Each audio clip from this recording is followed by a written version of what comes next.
একবারে বুদ্ধি নেই তোমাদের। রান্না করে কেউ এসি লাগায়? রান্না করে এসি লাগাইনি ভাই, তুমি ভুল বুঝছো। এসি ঘরটাই রান্নাঘর করে ফেলিছে। আমি কি করবো? বাইরে গরম লাগছিল বলে 1 টাকা নিয়ে এসি ঘরে চলে এসছি।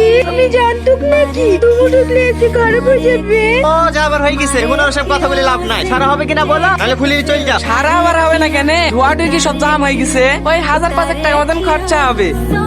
5,000 টাকা? না না, অত টাকা আমি দিতে পারবো না। 1,000 নিয়ে ছেড়ে দাও। 1000 টাকা? 1000 টাকা এসির স্ক্রুই খোলা হবে না। সারা তো দূরের কথা। দোকানে গেছিল, দোকানে বলে তুমি নাকি আমাদের পাড়ে এসছো। চলো চলো, আমার সেটা ছেড়ে দাও গা, ব্যাগটা আমার দাও। ফোন করে ফোন পাওয়া যায় না, কিছু পাওয়া যায় না। আমার এসে পানি পড়ছে যে। চলো চলো, আমার এসে টাকা সেট দাও গা। না না, এগুলো থাকা যাচ্ছে না। চলো আগে আমারটা ঠিক করবা। বললি হলো, আগে আমারটা ঠিক করবে। না আগে আমারটা। না আমারটা। ভাই ছাড় তো, আমার ভাই টাকা এসছে, আমার এসে আগে ঠিক হবে। চলো ভাই, তুমি 5,000 টাকা লিও।